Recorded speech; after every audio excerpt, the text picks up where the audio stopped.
Buenas tardes, chicos y chicas de la trinchera. Bienvenidos un viernes más a Tech from the Trinches. Este es el primer episodio de una serie de capítulos que vamos a hacer donde el talento femenino va a ser predominante.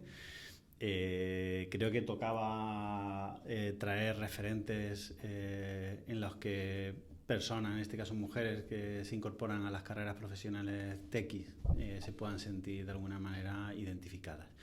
Y hoy vamos a tratar un tema que me parece de máximo relieve en un mundo globalizado al que vamos, donde los profesionales técnicos cada vez tenemos menos fronteras y los proyectos cada vez son más globales. Y bueno, hoy vamos a tratar sobre comunicación sin barreras, liderando con seguridad en inglés. Y para ello nos hemos traído a Ana Pose. Hola Ana, ¿cómo estás? Hola a todos, muchísimas gracias lo primero Bruno y Enrique por haberme invitado a vuestro podcast, porque la verdad es que me parece que se hace un trabajo súper chulo y por esta serie de voces femeninas. Y nada, presentarme, me llamo Ana Bose y tengo un proyecto que se llama Tu Voz Americana y es para ayudar a personas, a profesionales, sobre todo en puestos de liderazgo, muchos de ellos en tech, a mejorar sus habilidades de comunicación en inglés. Y me preguntáis cómo he llegado aquí. Pues a través, ha sido muchos años, llevo más de 15 años y emprendiendo mi proyecto sobre 7 años y empecé, yo tengo como un bagaje en comunicación, trabajé como periodista, reportera, entonces a mí me apasiona lo que es contar historias en el mundo de la comunicación y acabé ayudando a profesionales con el inglés. Y lo que fui descubriendo y diseñando el método que ahora entreno a muchos profesionales en él es que el origen es mucho más relacionado con los hábitos, con ciertas cosas relacionadas con nuestras emociones, la falta de confianza, el no tener una forma de practicar la habilidad de comunicarnos, entender lo que es realmente comunicarse de una forma eficaz. Entonces, a día de hoy ayuda a muchos profesionales a sentirse más seguros, con más confianza y a dar esa transición a trabajar en inglés porque se puede y este es un podcast para que descubran cómo pueden hacerlo. Genial. La verdad es que nosotros, creo que en España, nosotros como sociedad, siempre nos hemos puesto nosotros el San Benito de que el inglés se nos da mal, se nos da mal. Entonces, la primera pregunta que queríamos hacerte es, en tu experiencia, cuáles son las causas, cuál es el motivo ese por el cual se nos da mal, se nos da tan mal el inglés, o si realmente se nos da el inglés o si nos da mal el inglés o realmente es otra cosa. Has hablado ya un poco, has dejado caer alguna cosa sobre temas de hábitos y tal. No sé si la cosa irá por ahí o por dónde irá. ¿Nos cuentas? Me encanta la pregunta. Eso además surge muchísimo con mis clientes esto. Yo siempre les digo, pero tú piensa, ¿esto te ha pasado alguna vez pensar que no eres bueno para hablar español? Es la primera pregunta, porque esto viene mucho el tema de las creencias, ¿no? Las historias que hacemos, de las cosas que experimentamos. Entonces, realmente el origen a donde nos tenemos que ir es a nuestro sistema educativo, que en España es un sistema que está, por desgracia, muy centrado en el perfeccionismo todavía, ¿no? En las comparaciones, las notas que sacamos. Entonces, con el inglés, del origen de eso viene de ahí, de la experiencia que has tenido con el inglés a nivel educativo. Porque si te sales de ahí y piensas, por ejemplo, en español, nunca jamás has pensado que no seas inteligente o que no hables bien español, cuando es exactamente lo mismo. Si te pones ahora en el Reino Unido de repente, como bebé, hablarías perfectamente inglés. Entonces, es empezar a entender a nivel de la creencia, ¿no? De dónde viene esa creencia, ese origen de que a los españoles no se nos da bien en inglés. Y sí, la razón es que tiene más que ver con los hábitos, como no hemos tenido espacios para practicar la habilidad sin sentirnos juzgados. Muchos nos hemos sentido juzgados, mucho sentimiento de vergüenza y entonces se ha generado como una especie de trauma colectivo que no tiene mucha visibilidad, o sea, no hay mucha visibilidad, entonces muchas personas no piensan que lo que les ocurre es que están un poco traumatizados por lo que han vivido con el inglés, sino que lo que hacemos es buscar la explicación racional que es, es que no se me da bien. Entonces va un poco por ahí.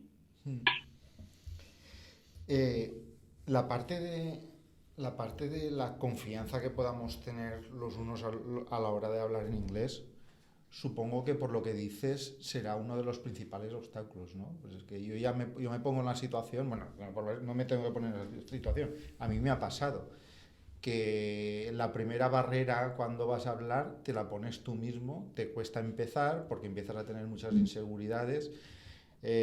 Supongo que será el síndrome del impostor que aparece en muchísimas otras disciplinas.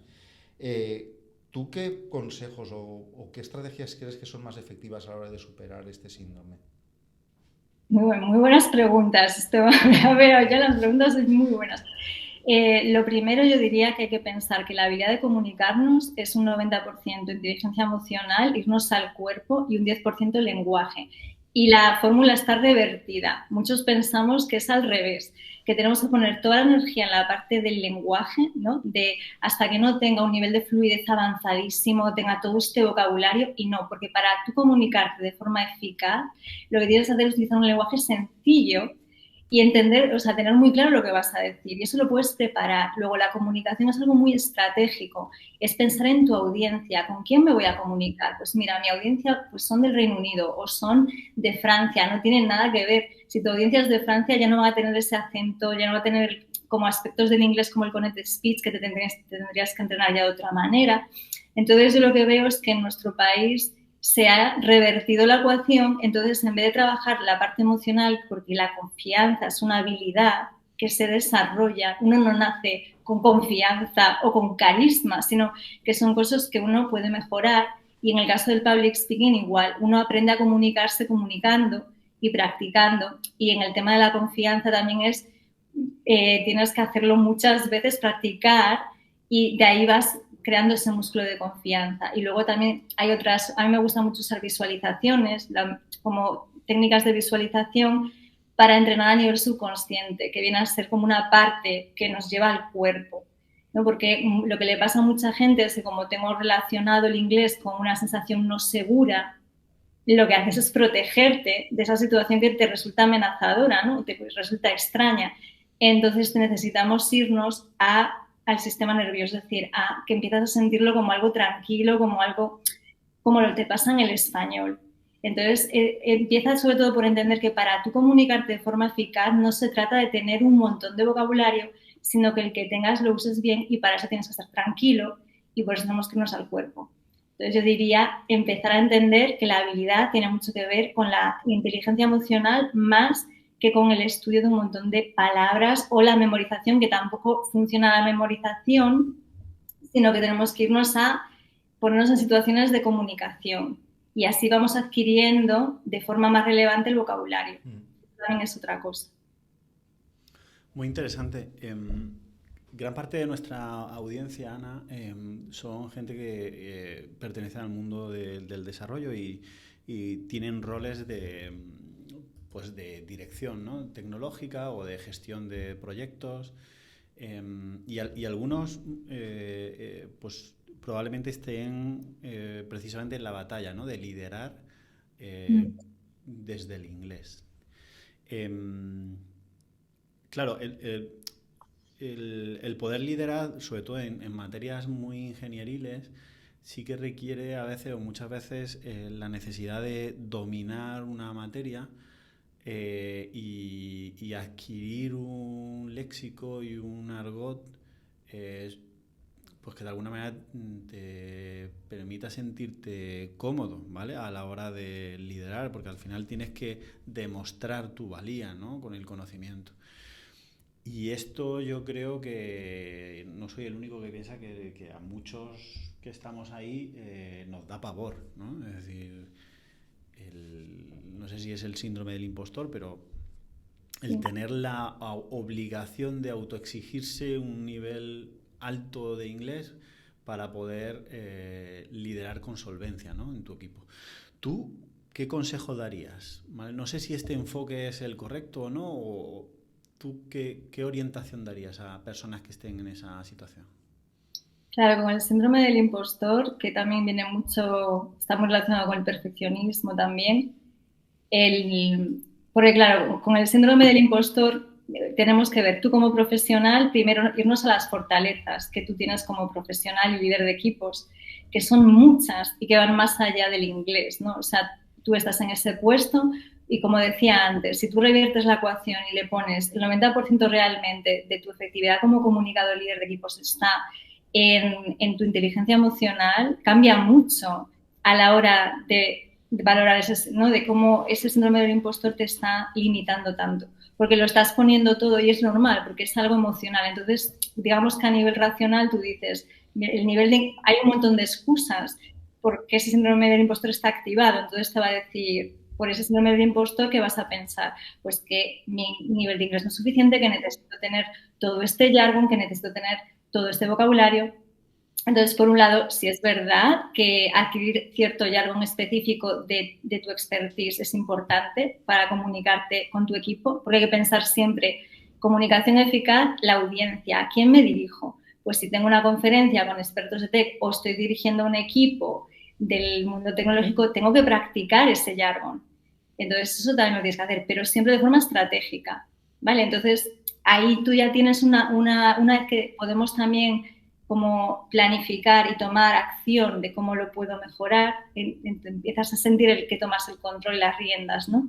El problema del síndrome del impostor es cuando te estás sintiendo limitado porque lo ves que es un mundo y porque no te estás yendo a tus fortalezas. Entonces, entender también que comunicación y lo que convierte a alguien en un buen líder también es saber escuchar, y de hecho saber escuchar para mí es la base de un buen liderazgo, y escuchar de forma empática, hablar de forma asertiva, y todo eso tiene mucho más que ver con aspectos emocionales en la comunicación que con que tengas mucho vocabulario. Entonces, me iría a recordarle a las personas que nos escuchan que su liderazgo se construye con muchas otras dimensiones de la habilidad, que no solo es el vocabulario. Si das toda la importancia ahí, es porque el síndrome de impostor al final es una parte de nosotros que nos está intentando proteger de una situación que considera que es muy amenazadora, o como que van a pensar de mí, van a pensar que no soy un buen líder. Entonces, es trabajar mucho todas esas como dimensiones que nos ocurren, que existen, es entenderlas, es validarlas, irnos a las emociones que estamos sintiendo. Que eso nos pasa mucho, y más en profesiones tecnológicas, que es muy racional, ¿verdad? Como muy técnico. Entonces, a veces, ¿cómo gestiono esa emoción? Primero la tengo que sentir y entender lo que me viene a decir. Entonces, yo os diría el trabajo en emociones y el entender en realmente qué es una comunicación eficaz, y entender tus fortalezas como comunicador. Claro, trabajar todos estos ámbitos que hablas, a mí se me hace complejo. ¿Podrías decirnos más o menos, por ejemplo, cómo sería la metodología con uno de tus clientes? ¿Qué técnicas utilizas para tratar todas estas cosas? Porque claro, estamos hablando de conectar con las emociones, estamos hablando de algunas cosas que es más o menos fácil decirlo, pero hacerlo... Claro, la aplicación, ¿cómo lo haces tú? Sí. ¿Cómo son tus sesiones de coaching? Vale. A mí me gusta muchísimo trabajar y en la forma que a mí me gusta decirme mucho al subconsciente, que es como, digamos que si tu mente es un ordenador, ¿vale? Y vosotros que sois de tema de programación, el subconsciente es donde pones como el software, ¿vale? Entonces, de los 8 a los 7 años es como que eres una esponja y vas como programándote, ¿no? Entonces, con todas esas... con los programas que crees que te van a ayudar a vivir tu vida de la mejor manera posible.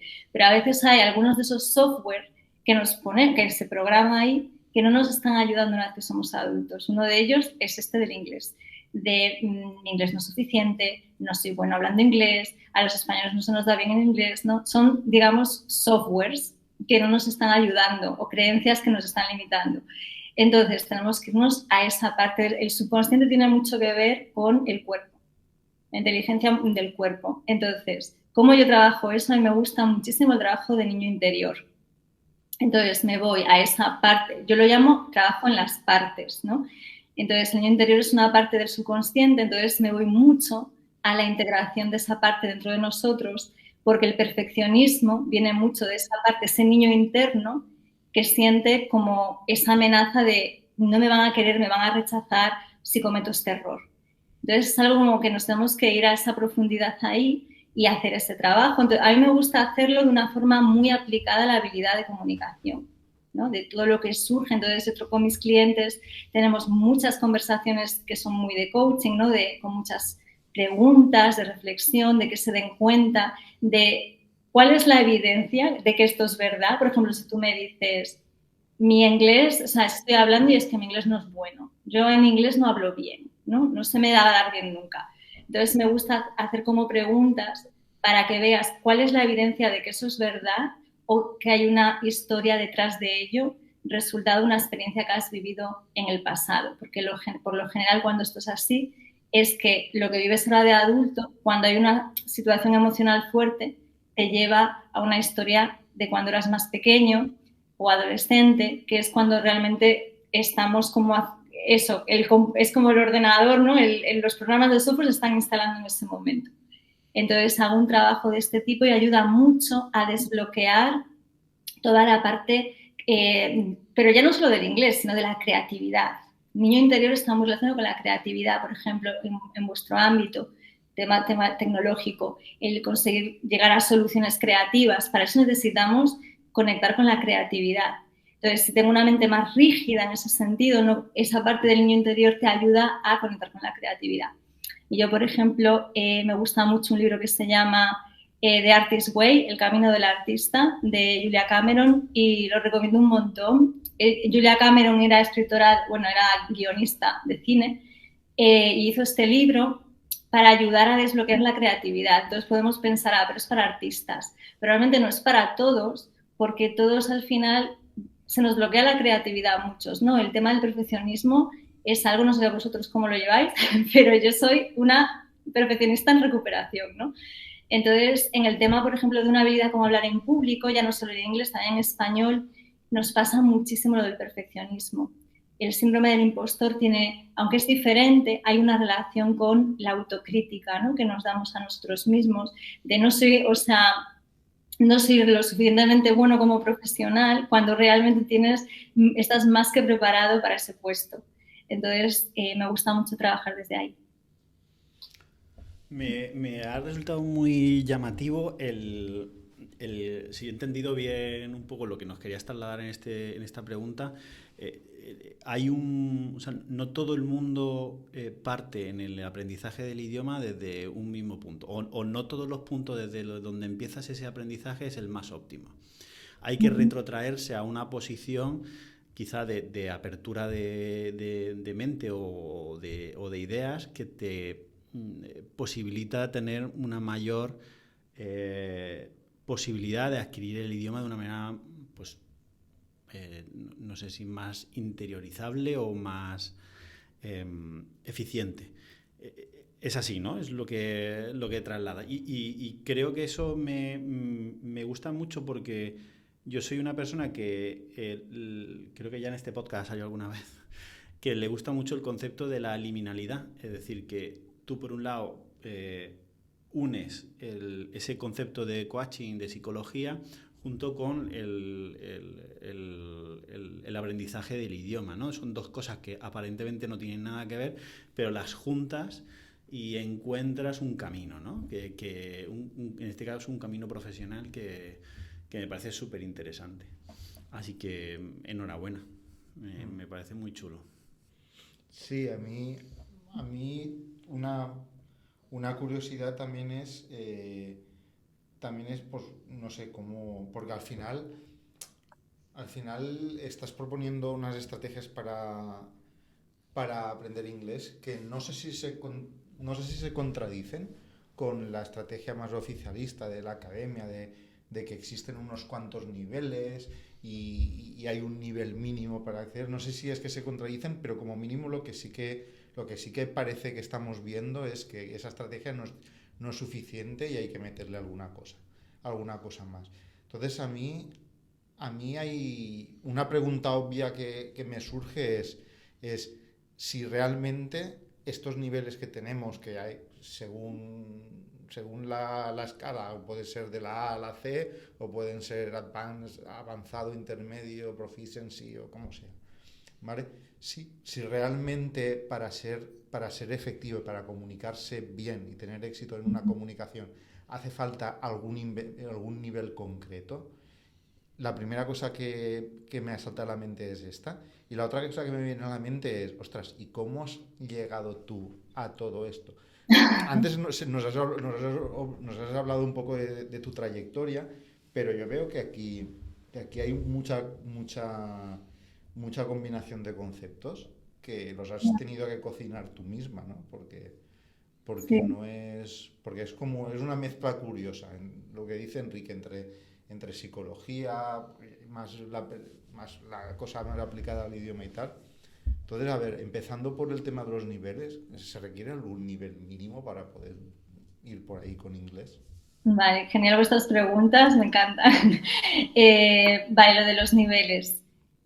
Yo creo que, como en todo, hay cosas muy buenas del marco europeo de niveles, del enfoque académico hasta cierto punto está muy bien, pero es lo que os decía de que yo revertiría la ecuación de el 90% lo daría a entrenar otras partes, ¿no? Porque es la parte de cómo nos comunican. Para mí es toda habilidad de comunicación. Y la parte del lenguaje en mi entrenamiento, por ejemplo, es que ni la toco. O sea, yo lo que propongo a la persona es tú vas a ir adquiriendo fluidez al sumergirte en el idioma y practicar haciendo presentaciones y siendo estratégico también, porque no te interesa adquirir todo el vocabulario del inglés. De hecho, los idioms tal vez no te interesa utilizarlos porque la persona no te va a entender. Entonces, yo me voy mucho a la comunicación más que al lenguaje. Entonces, las academias están muy enfocadas en el lenguaje solo. Entonces, eso está muy bien para ciertas personas que necesitan eso. Entonces, si ese es tu propósito, porque quieres el prestigio que te da un examen o lo que sea, pues genial. Ahora bien, si eres un profesional y quieres superar una entrevista, de poco te va a servir ese prestigioso nivel avanzado del examen de Cambridge. ¿Te viene bien un nivel avanzado de fluidez? Por supuesto. Yo creo que para un profesional está muy bien tener un nivel avanzado de fluidez, pero como os decía, desde un nivel intermedio te puedes defender a un nivel de liderazgo si eres estratégico y te entrenas bien y tienes muy fuertes las otras partes. Entonces creo que es una especie de como falta de conocer bien lo que supone comunicarse bien en inglés. Muy No solo el lenguaje. Y luego, hablando ya de la mezcla de todo esto, ¿en qué momento empezaste a mezclar cosas? ¿Y en qué momento dijiste, uy, pues me puedo decir, Sí. voy a combinar esto con esto y lo voy a hacer así? Es muy curioso porque yo, por ejemplo, cuando empecé no sabía ni lo que era un coach, ¿no? Entonces, ¿por qué? Porque, claro, yo venía más de, como pues, muchos españoles, de una formación concreta en la universidad, tal. Entonces, vengo del sistema que he mamado. Entonces, para mí ha sido un descubrimiento porque es una persona altamente curiosa. Tengo una curiosidad sin límites. Entonces, yo leo muchísimo, me informo, investigo. Entonces, ha sido pues eso, más de 15 años practicando con personas mi propio interés y curiosidad de ir empezando como un puzzle, poniendo las piezas del puzzle y decir, espera, esto no está ayudando a esta persona y esto sí, vale. Entonces voy como sumando las piezas del puzzle hasta dar con la fórmula que veo que ayuda mejor. Entonces, de ahí, por ejemplo, también para mí fue mis propios mitos o las propias cosas que yo misma también creía, ¿no? Entonces ha sido como ir dándome cuenta, ¿no? De decir, ¿y por qué hablar en público no se enseña en los colegios? ¿Por qué la meditación, que me parece ya a nivel de neurociencia se sabe que es algo súper potente, no se enseña en los colegios? ¿No? Habilidades de negociación o pues todo el tema de la creatividad. Entonces, al final, pues es la curiosidad, las ganas de encontrar una solución y vas como un poco como si fueras un laboratorio investigando y fue un poco así. Por eso yo el coaching, la psicología me apasionan tanto, pero también me doy cuenta de lo poco que conocía yo misma, esas habilidades que ahora, por ejemplo, saberme comunicar, no es solo hablar, es saber escuchar, ¿no? Hay un montón de dimensiones fascinantes en la habilidad y yo no, las desconocía antes de empezar todo esto. Entonces, el propio proyecto me ha llevado a querer aprender más, para poder dar mejor solución a las personas. Entonces, viene un poco todo como de prueba y error también. Muchos años como de prueba y error. Genial. Oye, súper interesante. Vamos a entrar ya en la fase ya de cierre del programa, Ana, y a todos nuestros invitados le pedimos que nos reveléis vuestras fuentes. Es decir, qué material, qué libro, podcast, aquí vale todo, ¿vale? Así Vale, que, pues adelante. soy devoradora de podcast, me encantan y todos los que consumo están en inglés, por desgracia. Ahora voy a escuchar el vuestro también en español. Y entre algunos que me gustan mucho están The School of Greatness de Louis Hawes, que lo tenéis en YouTube también, The Diary of a CEO, también me parece un podcast maravilloso.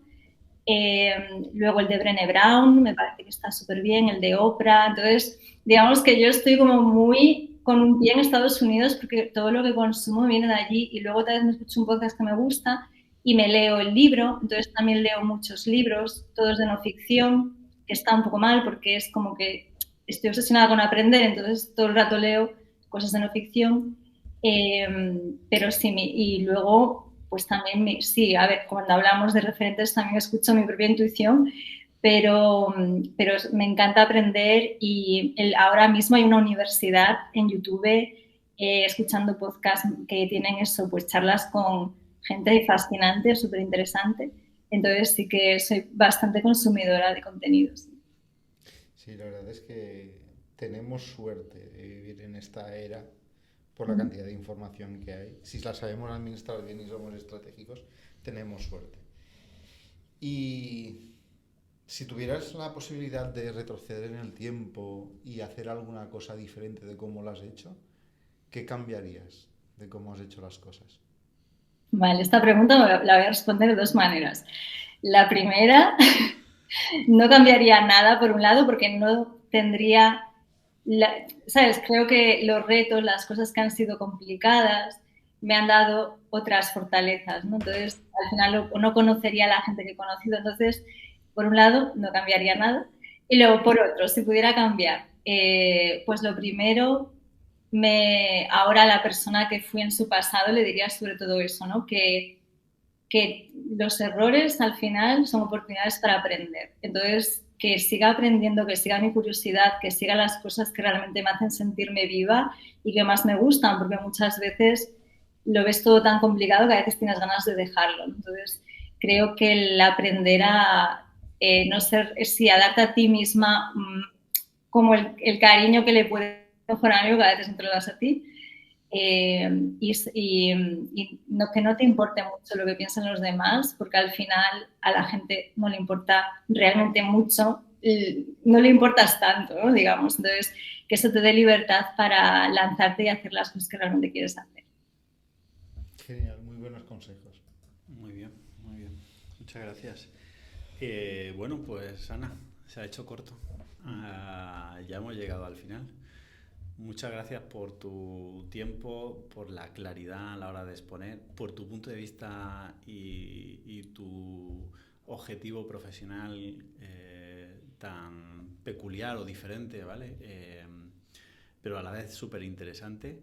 Y bueno, y a todos los que estáis ahí al otro lado del podcast, pues agradeceros un viernes más el que hayáis estado aquí acompañándonos y recomendar el podcast de Ana, que luego lo pondré en las notas del podcast. Y muchas gracias a todos. Hablamos. Chao. Hasta luego.